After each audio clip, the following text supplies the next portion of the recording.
बिस्मिल्लाहिर्रहमानिर्रहीम। अस्सलाम वालेकुम नाज़रीन, मैं हूं आपका मेज़बान राजा काशिफ। प्रोग्राम है इख्तिलाफ। नाज़रीन, हुकूमत का दावा है, तलाल चौधरी ने अपनी प्रेस कॉन्फ्रेंस में कहा है कि एनएफसी अवार्ड की मद में 800 अरब रुपए जो हैं वो केपीके हुकूमत को दिए गए हैं।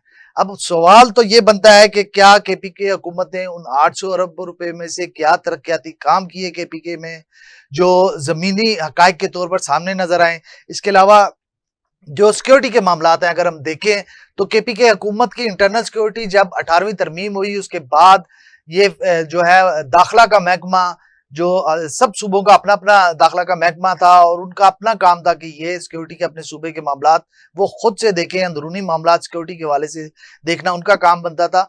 यही दावा है हुकूमत का कि उन 800 अरब रुपए जो एनएफसी अवार्ड की मद में वफाक की जानब से ट्रांसफर किए गए केपीके हुकूमत को सिक्योरिटी की मद में, क्या उसमें से अखराजात किए गए। उनका दावा है कि वफाकी हुकूमत का कि खातर ख्वाह सिक्योरिटी के इंतजामात नहीं किए गए। जाफर एक्सप्रेस का वाकया पेश आया। इसके अलावा मुतअद्दिद वाकयात आपने देखे। जाफर एक्सप्रेस का बलूचिस्तान में वाकया पेश आया, लेकिन केपीके में भी आपने मुतअद्दिद वाकयात देखे कि मुतअद्दिद ऐसे वाकयात पेश आए कि जिससे सिक्योरिटी लैब्स नजर आते हैं केपीके हुकूमत के। और वहां पे अगर तरक्याती कामों की बात करें तो वहां पे अवाम का भी एक आम सर्वे से मालूम होता है कि अवाम का भी ये दावा है कि यहाँ पर तरक्याती काम गुज़िश्ता एक दहाई से कोई तरक्याती काम नहीं हो रहे। अगर हम गलियों, सड़कों, कुदरती नालों, इसके अलावा सीवरेज, सेहत, तालीम, किसी भी शोबे की बात करें तो उस तरह से जो है रिजल्ट केपीके हुकूमत नहीं दे पाई। पिछली हुकूमत थी पीटीआई की, महमूद खान थे वजीर आला, तब भी केपीके में इतने खातर ख्वाह जो है काम नहीं हुए। वफाक में भी पीटीआई की हुकूमत थी। अब जबकि अली मीन गंडापुर उधर बतौर वजीर आला परफॉर्म कर रहे हैं, लेकिन अब भी वहां पे ना ही तरक्याती काम देखने में नजर आ रहे हैं और ना ही कोई वहां पे सिक्योरिटी की खातर ख्वाह सूरत हाल बेहतर नजर आती है, बल्कि मखदूश सूरत हाल है सिक्योरिटी की। इस पर बात करेंगे आज हम। और बात करने के लिए हमारे साथ जो हमारे गेस्ट इस वक्त स्टूडियो में मौजूद हैं, हमारे इन्वेस्टिगेशन सेल के इंचार्ज जनाब अब्दुल वहीद डोगर साहब। इसके अलावा हमारे सीनियर पार्लिमानी रिपोर्टर हैं, पीआरए के फाइनेंस सेक्रेटरी हैं असगर चौधरी साहब। और हमारे सीनियर पार्लिमानी रिपोर्टर जनाब शहजाद हसन मिर्जा साहब हमारे साथ मौजूद होंगे। डॉक्टर साहब, सबसे पहले आपसे पूछूंगा, 800 अरब रुपया वफाकी हुकूमत ने दावा किया है कि एनएफसी अवार्ड की मद में जो सूबों का हिस्सा बनता है, जो वफाक के जिम्मे वाजिबुल अदा होता है और वो पाबंद होती है कि सूबों को दे, लेकिन सूबों का काम होता है कि उन पैसों से न सिर्फ इंटरनल सिक्योरिटी के मामला को देखे, बल्कि जो तरक्याती काम है उसके हवाले से भी देखे। एक बहुत बड़ा हिस्सा, बहुत बड़ा फंड 800 अरब रुपये का दिया गया, लेकिन वफाक की तरफ से तलाल चौधरी वफाक के नुमाइंदे हैं, उनकी तरफ से दावा किया गया, वज़ीर मुमलिकत है दाखिला के, और सिक्योरिटी की मद में सिर्फ उन्होंने ये दावा किया कि सिक्योरिटी के मामलात उस तरह से केपीके हुकूमत हैंडल नहीं कर पा रही।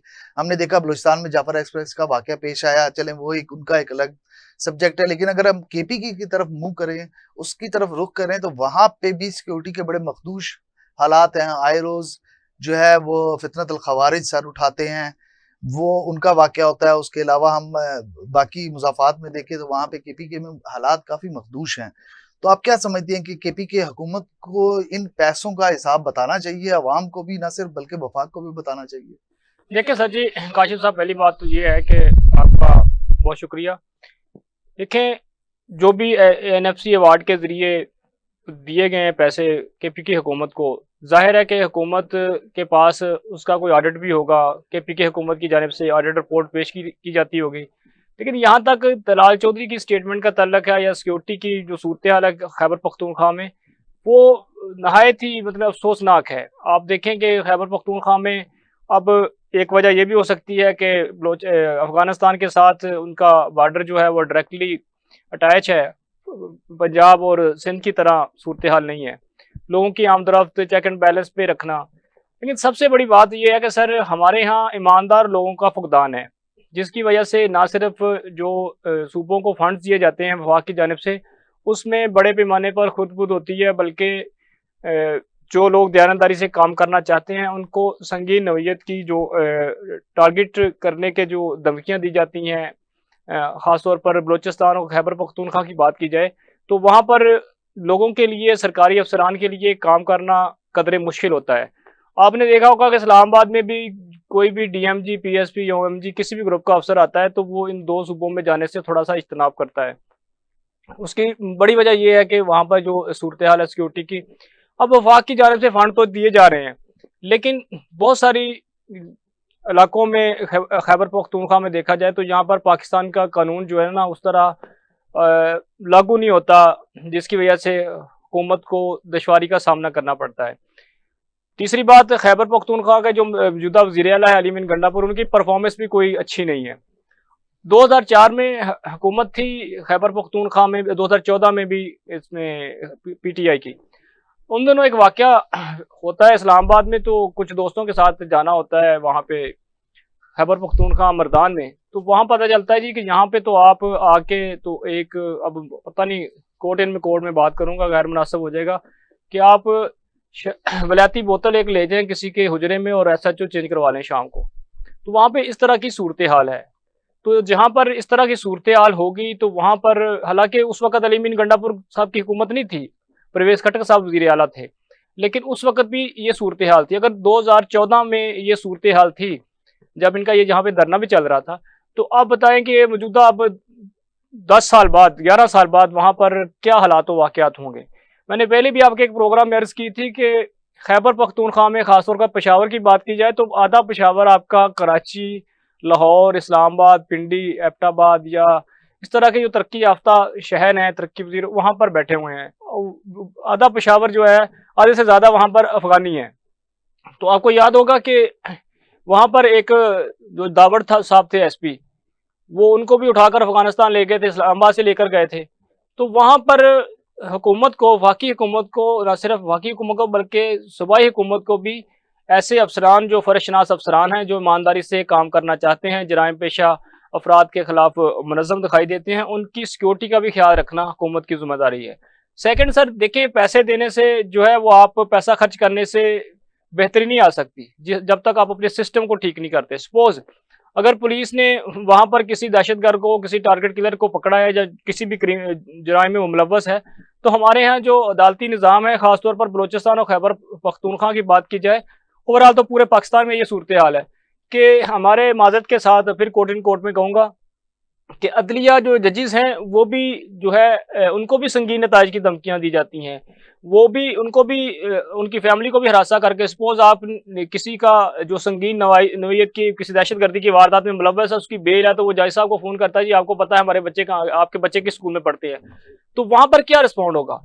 तो हुकूमत को फंड्स देने के साथ साथ जो दीगर जो सिक्योरिटी के जिम्मेदारियाँ हैं, जो जजेस की सिक्योरिटी है, जो आला पुलिस अफसरान की, इंतजामिया के लोगों की जो है, उस पर ना सिर्फ वफाकी हुकूमत को, KP की हुकूमत को भी उस पर तवज्जो देनी चाहिए। बात फिर वही है कि खैबर पख्तूनख्वा में जो मौजूदा सूरत हाल है, जो बुनियादी तौर पर मुझे समझ आती है, वो काबिलियत का फुकदान है। जो वज़ीर आला हैं वो, उनमें वो काबिलियत नहीं है, वो उस कदर वो संजीदा दिखाई नहीं देती। आप उनकी गुफ्तगू भी काबिलियत नहीं है। मैं डॉक्टर साहब दोबारा भी आपकी तरफ आऊंगा। मैं असगर जोशी साहब आपसे पूछना चाहूंगा कि अली अमीन गंडापुर वैसे तो फौज जफरे मौज लेकर इधर आते हैं, डी चौक पे जो है वो आके कब्जा करने की कोशिश करते हैं, कटी पहाड़ी पे फंसे रहते हैं, फिर आते हैं, फिर गायब हो जाते हैं, लेकिन अपने सूबे की तरफ उनकी तवज्जो नहीं है। ये जो 800 अरब रुपए का दावा है वफाकी हुकूमत का कि हमने 800 अरब रुपया आपको दिया, आपने सिक्योरिटी की मद में क्या अखराजात किए, आप क्या समझते हैं कि वफाकी हुकूमत का ये दावा दुरुस्त है या गलत है? देखें काशिफ साहब, बहुत शुक्रिया। अगर वज़ीर मुमलिकात दाखिला के तलाल चौधरी, अगर ये उनका दावा है तो यकीनन ये दावा गलत नहीं हो सकता, दुरुस्त ही होगा। 800 अरब बिलाशुबा उन्होंने दिए होंगे, उनका हक बनता है जो खैबर पख्तूनख्वा का, उसे मिलना चाहिए। रियल्टी की मद में अरबों रुपए अभी भी बिजली की रियल्टी की मद में जो वफाक के पास हैं वो भी उन्हें मिलने चाहिए। मैं ज़रा थोड़ा सा इत्तेफाक करूँगा डोगर साहब से कि असल इशू वहाँ पर गवर्नेंस का है और फिर क्रेडिबिलिटी का भी है, और तीसरा यह है कि वो फोकस नहीं है, फोकस उनका डाला जेल है। सर पैसे का हिसाब तो आपको पता है कि हमारे मुल्क में जो है वो पानी की। दूसरी तरफ अगर हम बात करें तरक्याती कामों की, तो वहां पे कोई तरक्याती काम भी हमें अमलन नजर नहीं। मैं जरा थोड़ा सा उसके बारे में आपको थोड़ा सा बताऊंगा। पैसों का क्या है सर, हमारे यहाँ तो टैंकियों से पानी पैसे बरामद होते हैं, अरबों रुपए जो है वो निकलते हैं। सूरत हाल ये है सर कि खैबर पख्तूनख्वा की पुलिस को हमें सलाम पेश करना चाहिए। फ्रंट लाइन फोर्स है वो, और पाक फौज से आगे खड़ी होती है। सबसे ज्यादा कुर्बानियां खैबर पख्तूनख्वा पुलिस ने दी है, जौं मर्दी से उन्होंने हमेशा मुकाबला किया है।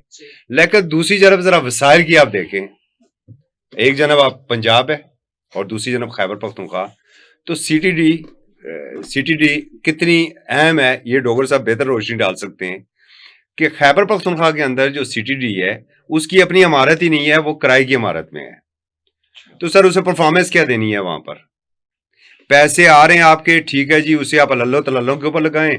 कभी आपने लॉन्ग मार्च लेके जाने, कभी आपने यलगार करने जाना है, आप उसके ऊपर खर्च करें। जब जनाब परवेज खट्टक साहब गया सीएमओ, तो वो अपने हल्के के ऊपर फोकस रखे, उनकी कोशिशों में उसे पेरिस बनाऊं। महमूद खान का वो अपने हल्के को बनाए। आजकल अली अमीन शायद अपने हल्के के ऊपर फोकस उन्होंने रखा हो।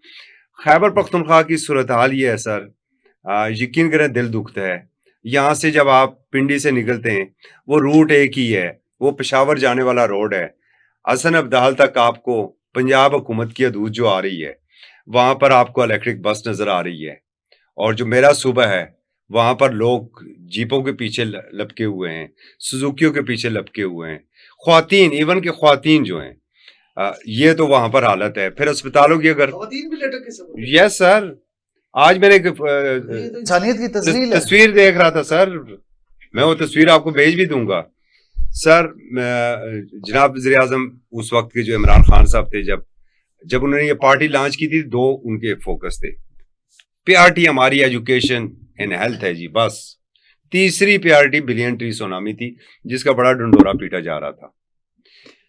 एजुकेशन की हालत ये है सर, आप मोर देन 60% स्कूलों में स्टाफ ही पूरा नहीं होगा। खैबर पख्तूनख्वा की हेल्थ की हालत ये है, किसी भी हॉस्पिटल में चले जाएं, वहाँ हालत आपके सामने है। और जो हजारा डिवीजन का सबसे बड़ा हॉस्पिटल है अयूब टीचिंग हॉस्पिटल, उसका इतना बड़ा स्कैंडल सामने आया सर कि एमआरआई मशीन ही चोरी हो गई।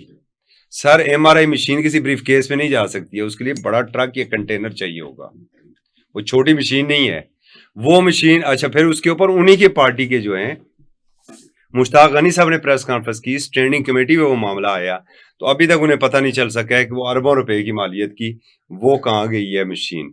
हेल्थ कार्ड बहुत अच्छा, उनकी काबिश है बहुत अच्छी, जितना सराज है उतना कम है, लेकिन उसके अंदर करप्शन के नए नए रास्ते खोल दिए गए। देखिए बैसियत है, मुझे ये इतराफ करने में कोई कबात नहीं है, बैसियत कौम हम करप्ट हो चुके हैं। जिसका जहां पर बस चलता है उसने वो करप्शन करनी है, तो करप्शन के रास्ते भी वहां पर दरवाजे भी मुख्तलिफ खुले हुए हैं। आप देखिए, आज मैं दो तीन चीजों को मॉनिटर कर रहा था, बड़ा अच्छा उन्होंने रमजान पैकेज का किया। रमजान पैकेज का सिस्टम ही उन्होंने ऐसे किया कि हर मुस्तहिक फैमिली को 10,000 रुपया उसकी मोबाइल के ऊपर जा रहा है। सही, ये बहुत अच्छी काविश है, लेकिन क्या जो फहरिस्तें वहां तक गई हैं उन्हें काउंटर चेक किया गया या अपनों को नवाजा गया? ये भी एक सवालिया निशान है। तो आप देखें ना, वो तो मरने के ऊपर भी आप पैसे दे रहे हैं। खैबर पख्तूनख्वा हुकूमत, अब जो शहरी उसका 60 साल से कम उम्र का मरेगा उसके ऊपर भी वो पैसे दे रहे हैं, तो पैसे तो वो बांट रहे हैं। अब जरूरत यह है कि साथ आप काम भी करें। कितनी यूनिवर्सिटीज आपने बनाई हैं, आप जरा बताएं। ये केपी की बात हो रही है। केपी में कोई नई यूनिवर्सिटी नहीं आई, आप उठे हैं वहां पे अपने तोशाखाना के पैसों से जी, बस ठीक है, भी आप पंजाब में आपने फिर यही है ना, फिर आप क्या चूरन कोर्स सा बेच रहे हैं? सही सर, तब्दीली प्रैक्टिकली तो नजर तो आनी चाहिए। आपको पता, आपके हर प्रोग्राम में मैं हमेशा नून लीग के ऊपर तनकीद करता हूँ, पीटीआई को डिफेंड करता हूँ, लेकिन आज जब केपी की कारकर्दगी आई है तो वो तो सारा डिफेंड करने के लिए कुछ नहीं बचा। शहजाद साहब, ये जो साहब ने बड़ा अच्छा ब्रीफ किया, कह रहे हैं डिफेंड करने के लिए हमारे पास बचा ही कुछ नहीं, हम किस तरह से डिफेंड करें पीटीआई को कि उन्होंने कुछ डिलीवर नहीं किया अपने सूबे में।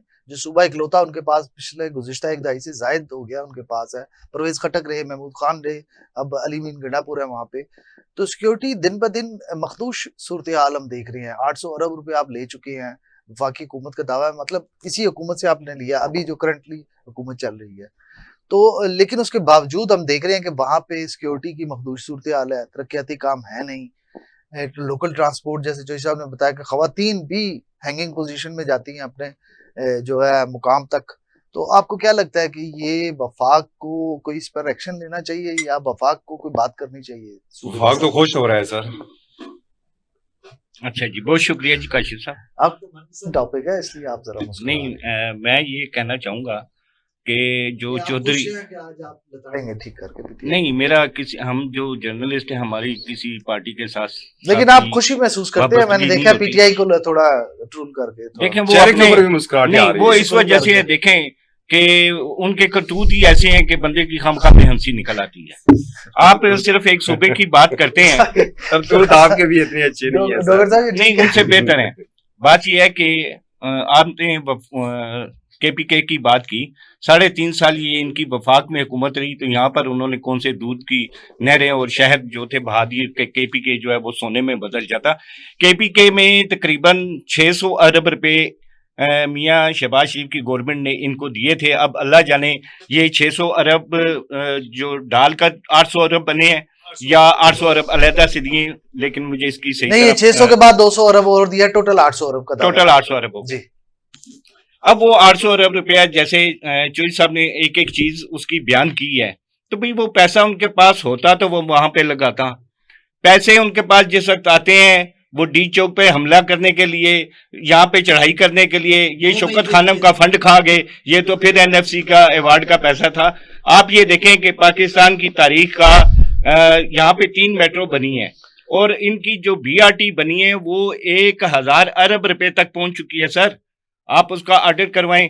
यहाँ पर जो हमारे पब्लिक अकाउंट कमेटी के जो चेयरमैन नए आए हैं जुनेद अकबर साहब, बड़ी तवक्को की जा सकती है, गुजारिश उनसे की जा सकती है कि ये जो एनएफसी अवार्ड का पैसा जो यहाँ पे दिया गया था वो कहाँ खर्च हुआ है। आप बाकी तोशा खाना या दूसरी चीजों का तो ऑडिट करेंगे, इसका भी आप ऑडिट करें। पैसा क्यों नहीं बचा? पैसा आपके पास इसलिए नहीं बचा कि आपने वो सारा पैसा पाकिस्तान के खिलाफ सोशल मीडिया के ऊपर लगाया। 15 हजार से 25,000 अफगान का दहशतगर्द आज भी केपीके के अंदर है, जिसके लिए आज अली अमीन गंडापुर ये कह रहे हैं कि आप यहाँ पर ऑपरेशन ना करें। क्यों ऑपरेशन ना करें? क्योंकि आपने उनको यहाँ पे पाला हुआ है। तो सर ये पैसा जो है वो सूबे की आम आवाम के ऊपर खर्च नहीं हो रहा, ये इसी तरह के धंधों में जो है वो खर्च किया जा रहा है। सोशल मीडिया के ऊपर रियासती इदारों के खिलाफ जो प्रोपेगेंडा है उसके ऊपर खर्च किया जा रहा है और अपने ये जो इनके धरने हैं उनके ऊपर खर्च किया जा रहा है। बिल्कुल आपने दुरुस्त कहा, वफाक की ये जिम्मेदारी बनती है कि वो इसके ऊपर एक निगरान कमेटी बनाए, उसमें सारे लोग बैठें और इनसे ये देखें कि ये अपना 800 अरब रुपया क्या आया गरीब आवाम तक पहुंच रहा है कि नहीं पहुंच रहा। सर देखें सर, निगरान कमेटी सर आलिजा सूबाई खुद मुख्तारी है, 18वीं तरमीम है, उन बेचारों को तो सिर्फ 800 अरब मिला है। आप तो 8,000 अरब पंजाब में खर्च कर चुके हैं। सर वो नजर तो आ रहा है ना जी, वो आपको सारा कुछ नजर आता है ना। पंजाब की आप जो है वो कंपेयर ना करें दूसरे सूबों के साथ। $19,000 का बैग कल हमें नजर आया। जी जी सर देखिए मेरी बात वज़ीर आला पंजाब आपने, का। हाँ यही तो हमारी कौम का अलमी है ना जी। हम किसी की शलवार देख रहे होते हैं, किसी की कमीज, किसी का बैग। मैं तो हैरत कल से हैरत रहता हूँ कि एलिफेंट ब्राउन हालांकि सीएम के आपको कारकर्दगी भी देखे ना, आप बैग को देख रहे हैं, कभी उनका जनाब जूता देखेंगे, कभी ठीक है ये उनका जाती चीजें हमें इस डिस्कशन में मेरे ख्याल में नहीं पढ़ना चाहिए। कि 1,19,000 का जो है वो पाकिस्तान स्टॉक एक्सचेंज की सतह अबूर कर गया है।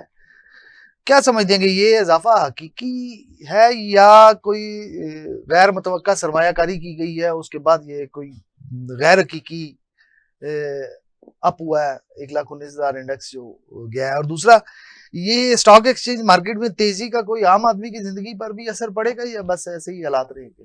सर जी, वो मुझे मुफ्ता इस्माइल साहब याद आ गए। वो कहते थे कि मसनूई डॉलर जो है ना वो स्टॉक करके तो उसको आप स्टॉक एक्सचेंज को बढ़ाएं या अपने फाइनेंशियल जो मामलात है उसकी बेहतरी में की खबरें बनाने के लिए दें, तो इसका कोई फ़ायदा नहीं है। दूसरी बात यह है कि सर सरमायाकारी तो अब तक सबको पता है कि पहले भी अर्ज़ की थी, बिलावल भुट्टो जरदारी साहब गए थे, 100 अरब डॉलर आना था, 40 अरब डॉलर की गुफ्तगू बातें इधर भी सुनने को मिली, लेकिन अभी तक उनको 1 टका नहीं मिला। अब जो साबिक DGISPR ने कहा था कि जब से ये हुकूमत, जब PDM हुकूमत बनी थी तो पाकिस्तान का जो रिजर्व रेट है, जो माशी मामलात बेहतर हुए थे। तो मेरे ख्याल में ये जो नरमी का सॉफ्ट स्टेट का मुजाहरा किया गया था 2022 में, तो उसके बाद जिन लोगों को आम माफ़ी दी गई है, चाहे वो उनके एवन फील्ड में प्रॉपर्टी हो, स्विट्ज़रलैंड में हो, जहाँ कहीं भी हो, तो मेरी समझ बूझ के मुताबिक तो कहीं ना कहीं से जो है वो रियासत को रिकवरी हो रही है। और एक कह लें आप जो फेस सेविंग के लिए ना वो चीज़ें बताई नहीं जा रही पब्लिक को, ठीक है। अशारों किनारों में पब्लिक को बताया जा रहा है कि जब से ये हुकूमत आई है तो पाकिस्तान के मुआशी मामला बेहतर हुए हैं। अब अगर बताया जाता है कि खुलेआम ऐलान कर दें जी इनको हमने छोड़ा है और इन्होंने इनसे रिकवरी हुई है, तो वो तो फिर थोड़ा सा गैर मुनासिब हो जाता है ना, फिर सियासी इशारे कराया में आपने भी काफी बड़ी खबर दे दी है तो अब आपसे भी पूछना चाहूंगा, ये जो स्टॉक एक्सचेंज की तेजी है 1,19,000 इंडेक्स को जो उन्होंने एक सतह अबूर की है, तो आम आदमी की जिंदगी पे भी फर्क पड़ेगा या मसनूई है ये सब कुछ? ना फर्क पड़ रहा है सर। आप बाहर जाएं, दूध और शहद की नहरें बह रही हैं, आपको तो फिसलन का खतरा वहां पर हो जाता है। जाए ना जरा जाके टमाटर खरीदे ना, टमाटर सर, आलू प्याज चीनी को आप देखें, 70 रुपए किलो है सर टमाटर, कम है जी, इससे अच्छा भी कम सर, है। 68 रुपए। वही मैं 68 मैंने के ऊपर लेकर 45 आए। रुपए खरीदे मतलब परसों। आप अपनी चीनी की हालत देख रहे हैं सर, आप खुद पैदा कर रहे हैं, लेकिन ये अलग बात है कि वो माफिया के हाथ में है। और वो चीनी खाए ना आप, गन्ने जी वाली जी ना जी खाएं। बिल्कुल, ये भी हो सकता है सर। फिर हमें वैसे भी खाने पीने की कोई जरूरत नहीं है। 250 रुपए किलो, ठीक है। सर, आप बाहर निकले, हवा खा लें। चीनी कैसे खा लें यार? आप मुंह खोलें, हवा खा लें, आपको वो भी जरूरत नहीं है। ऑक्सीजन ही बहुत ज्यादा है, चलें, वो तो शुक्र है कि रब्बे करीम ने जो है वो बिल्कुल आपके लिए मुफ्त है। सर ये बैठे हुए उस पे भी हैं, टैक्स सर बैठे लगेगा हुए आपका। हैं, चाइना की चीनी इस्तेमाल कर लें। हाँ चाइना की वो कर लें। सर ये सरमायादार बैठे हुए हैं, सरमायादार का ये काम है कि उसने सार्फिन की हड्डियों से गोदा भी जो है ना वो भी निकालना है। ये जब भी हुकूमत में आए सर, ये स्टॉक एक्सचेंज तो कोई चीज ही नहीं है। मुझे तो हैरत है कि अभी तक 1,20,000 के ऊपर है, अब तक इसे 1 मिलियन से ऊपर जाना चाहिए था। लेकिन आप मुझे ये बताएं, अपने दिल के ऊपर हाथ रख के, जब आप मार्केट जाते हैं अपने बच्चों के साथ जाते हैं, तो क्या आप मुतमिन अंदाज में शॉपिंग कर लेते हैं? सही है, मुतमईन अंदाज में शॉपिंग नहीं करते। शहजाद साहब आखिरी 1 मिनट है, शॉर्ट आंसर आपका चाहिए। महंगाई, बेरोजगारी और मईशत, स्टॉक एक्सचेंज का कोई असर पड़ेगा इस पे? मीशत बेहतरी की तरफ जा रही है, कहाँ? मायूसी जो है वो गुनाह है। ठीक है। खुद और इमरान खान खबर में है। खुद इमरान खान और शेख रशीद ने ये कहा था, उनके क्लिप मौजूद हैं कि हमने इस मुल्क को उस नहज तक पहुंचा दिया जहां इसको निकलते हुए 20 साल लगेंगे। तो सर थोड़ा टाइम लगेगा, जिस हालत में वो छोड़ गए हैं। हमारे मुल्क में बेहतरी आ रही है। जो टमाटर और सब्जियों की बात की है, गो के ये कुदरती पैदावार है, लेकिन उसमें भी बहुत हद तक कमी आई है। इंशाल्लाह उम्मीद रखें, अल्लाह ताला बेहतर करेगा और हालात बेहतर होंगे बेरोजगारी कम होगी, इंशाल्लाह। मईशत बेहतर होगी, जी बेहतर होगी। दूध और और शहद लोगों के और मसाइल ये कम होंगे। 2025 का साल खुशखबरी शहजाद का साहब साल आपका होगा। बजट का दावा है, आपने मुझसे जी, मैंने वादा किया हुआ है बजट में। अगर 2025 का साल अगर बजट दहशतगर्दी में के खात्मे का अगर साल बजट में होगा। आपने कहा कि आम आदमी को रिलीफ ना मिला तो मैं नून लीग की भीड़ छोड़ दूंगा। जी, बिल्कुल, मैं मैं आपके नून साथ- लीग की भीड़ नहीं करूंगा मैं उसके आपके बाद। साथ। सर वो आपने ये वादा जी, किया हुआ है हमारे मैंने साथ। ये भी लोगों कहा है- साहब, इनका प्रॉमिस है हमारे सर साथ। मैंने ये भी ये कहा है- वर्गलाए गए हैं सर। नहीं, मैं ये भी कहता हूँ 2025 का साल इस मुल्क से दहशतगर्दी के खात्मे का साल होगा, इस मुल्क में मईशत की बेहतरी का साल होगा। अल्लाह करे आपकी तो औकात पूरी हो। ब्रेक पर जाना है, ब्रेक से जब वापस आएंगे बात करेंगे, इशराद मिर्जा साहब की बात से कंटिन्यू करेंगे कि 1700 यूटिलिटी स्टोर को बंद करने का फैसला किया गया है। सेनेट की कायमा कमेटी में ये इंकशाफ किया गया कि 1700 जो है वो यूनिट बंद किए जा रहे हैं यूटिलिटी स्टोर के। इसके अलावा जो अमेरिकन इंतजामिया है उसकी तरफ से एक बार फिर शटअप कॉल दी गई है कि इमरान खान का सवाल लेने से दूसरी बार उन्होंने इनकार किया व्हाइट हाउस ने। उस पर भी बात करेंगे, लेकिन एक शॉर्ट ब्रेक के बाद।